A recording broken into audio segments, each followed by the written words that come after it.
দেশি মুরগি পালন করতে গেলে কম বেশি কিন্তু বিভিন্ন ধরনের সমস্যা হয় বা অসুস্থ হয়, কিন্তু হঠাৎ অসুস্থ হলে কোনো ধরনের কোনো ওষুধ যদি না থাকে সেক্ষেত্রে সাধারণত কোন ধরনের ওষুধ বা কোন ধরনের চিকিৎসা দিলে মুরগিগুলোকে একটু ভালো পর্যায়ে নিয়ে আসা যাবে, এই বিষয়টা আজকে আলোচনা করব। আসসালামু আলাইকুম, কেমন আছেন সবাই? আশা করি সবাই ভালো আছেন, সুস্থ আছেন। সদা সর্বদা সবাই ভালো থাকেন, সুস্থ থাকেন, সেই কামনায় রইল সকলের প্রতি।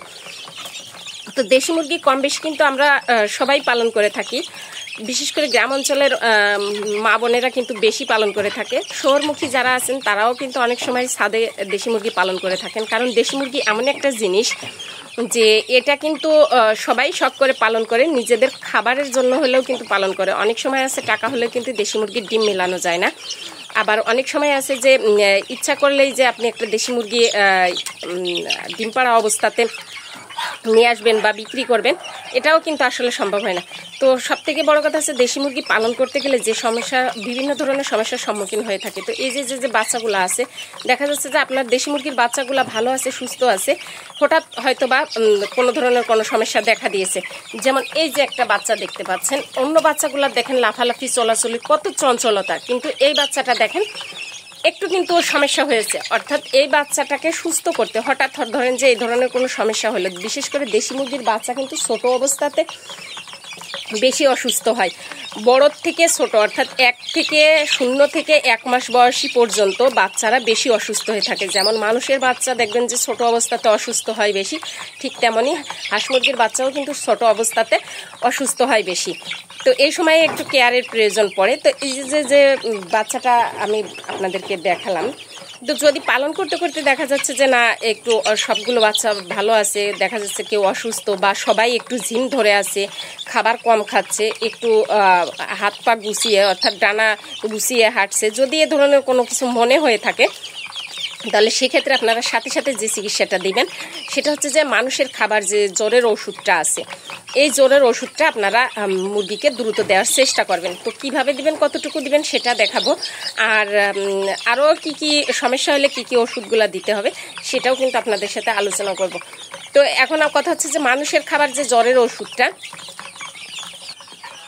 তো এইখানে আপনারা মানুষের খাবারের যে জ্বরের ওষুধটা, অর্থাৎ আপনারা নাপা নিতে পারেন অথবা প্যারাসিটামল নিতে পারেন। প্যারাসিটামল, নাপা, যাই হোক, জ্বরের যে ওষুধটা আপনারা খেয়ে থাকেন সাধারণত কম বেশি কিন্তু সবাই দেখবেন যে মানুষের ঘরে কিন্তু জ্বরের ওষুধটা থাকে।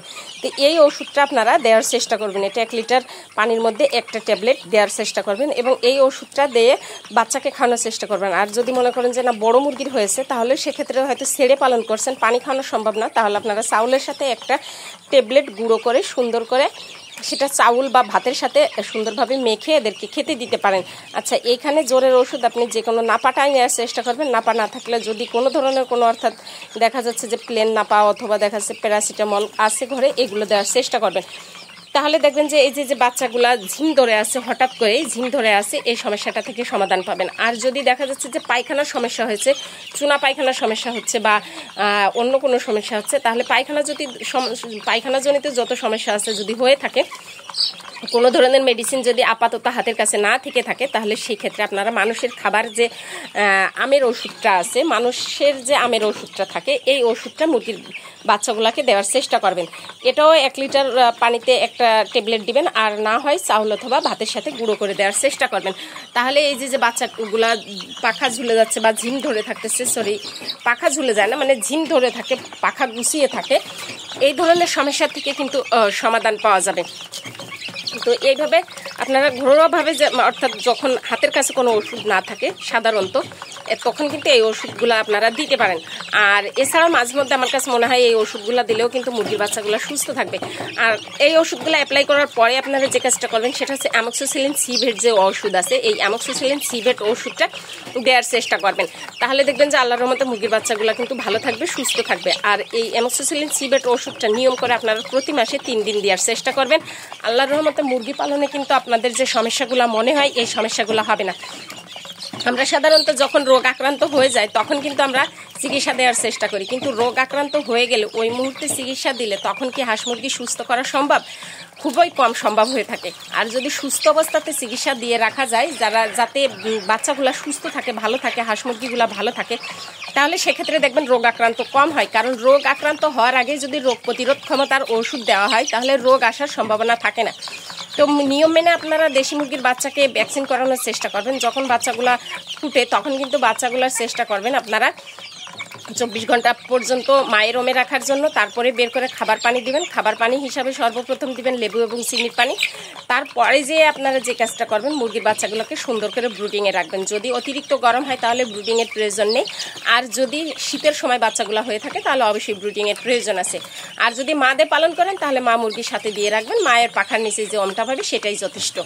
তো কিছু কিছু সময় আছে যে আমরা মুরগি পালনে যে ভুলগুলো করে থাকি, ভুলগুলার কারণের জন্য কিন্তু মুরগিগুলার সুস্থ থাকে না, ভালো থাকে না। এটা কিন্তু আমাদের নিজেদের মানে সঠিক পরিচর্যা না করার কারণের জন্যই কিন্তু এমনটা হয়ে থাকে। তো সঠিক পরিচর্যা করলে কিন্তু আসলে সব কিছুই ভালো থাকে। আর এই যে মুরগির বাচ্চাগুলার আপনারা যে ভ্যাকসিনটা দিবেন সেটা হচ্ছে 5 থেকে 7 দিন যখন মুরগির বাচ্চার বয়স হবে তখন আপনারা চেষ্টা করবেন রানীক্ষেতের যে ভ্যাকসিনটা, এই ভ্যাকসিনটা দিয়ে দেওয়ার জন্য। এবং রানীক্ষেতের ভ্যাকসিনের যে বুস্টার ডোজটা আছে এটা কমপ্লিট করার জন্য 21 দিনের মাথায় কিন্তু আপনারা আবার সেম ভ্যাকসিনটাই দিয়ে দিবেন। তো এই দুইটা ভ্যাকসিন আপনারা একই মাসে দিয়ে রাখবেন। আর তার পরবর্তীতে আপনারা যদি চান তাহলে গাম্বুরার ভ্যাকসিনটাও দিয়ে রাখতে পারেন, কারণ গাম্বুরাও কিন্তু অনেক ধরনের ক্ষতি করে থাকে দেশি মুরগির বা অন্যান্য হাঁস মুরগির। আপনারা গাম্বুরার ভ্যাকসিনটা দিয়ে রাখতে পারেন। তবে রানীক্ষেতের বা গাম্বুরার এদের যদি সমস্যা হয়ে থাকে, রানীক্ষেতের সমস্যাটা হইলে কিন্তু মুরগিগুলো বাঁচানো কষ্ট হয়ে যায় অনেকটা।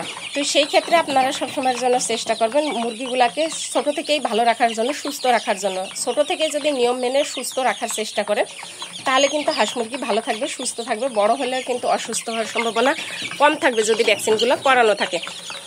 যারা ভ্যাকসিন করাতে পারেন না তারা অবশ্যই অ্যামোক্সিসিলিন সিভেট ওষুধটা দেওয়ার চেষ্টা করবেন। অ্যামোক্সিসিলিন সিভেট ওষুধটা এত কার্যকারী, আমি আমার খামারে কিন্তু সবসময়ের জন্য অ্যামোক্সিসিলিন সিভেট ওষুধটা ইউজ করি। আর এটা থেকে আমি কিন্তু অনেক ভালো ফলাফল পাই এবং মাঝে মধ্যে মাইক্রোনিটটাও ইউজ করে থাকি। তবে মাইক্রোনিটটা যদি বেশি আকারে অসুস্থ হয় তাহলে সেক্ষেত্রে আপনারা মাইক্রোনিটটা ওষুধ ইউজ করতে পারেন। তবে এই ওষুধগুলো আপনারা 1 গ্রাম ওষুধ 1 লিটার পানির মধ্যে দেওয়ার চেষ্টা করবেন। এখন জ্বরের যে ওষুধটা, এটা কিন্তু আমি এদেরকে যে হালকা পাতলা সমস্যা হয়েছে এর কারণের জন্য আমি কিন্তু জ্বরের ওষুধটা দিব।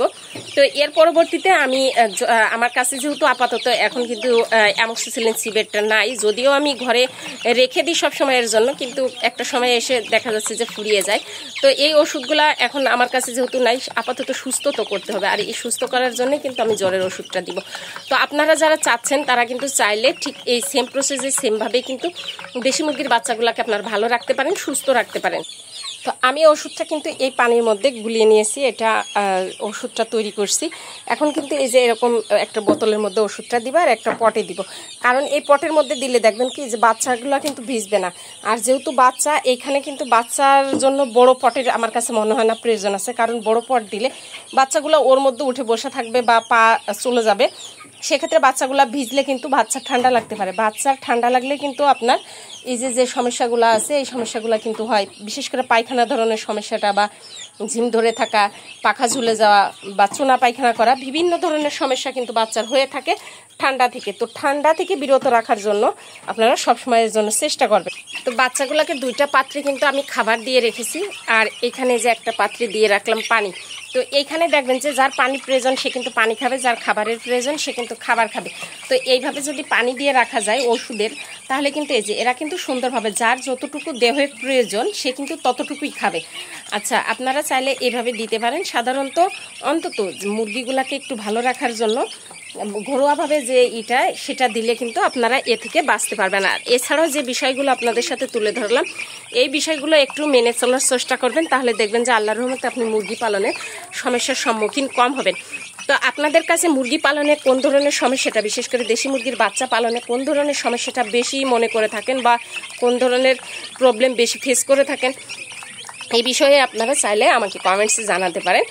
আর কোন ধরনের সমস্যার থেকে বাঁচতে চাচ্ছেন সেটা হয়তো বা অনেক সময় আছে যে মুরগি হয়তো আমরা অনেকেই পালন করি কিন্তু সঠিক পরিচর্যার অভাবে কিন্তু বা সঠিক তথ্য না জানার কারণের জন্য বিভিন্ন ধরনের সমস্যা হয়ে থাকে। তো আপনাদের যদি কারো কোনো সমস্যা হয়ে থাকে তাহলে অবশ্যই কমেন্টসে জানাতে পারেন। তো দেখা হবে অন্য কোনো ভিডিওতে, সে পর্যন্ত সবাই ভালো থাকবেন, সুস্থ থাকবেন। আল্লাহ হাফিজ।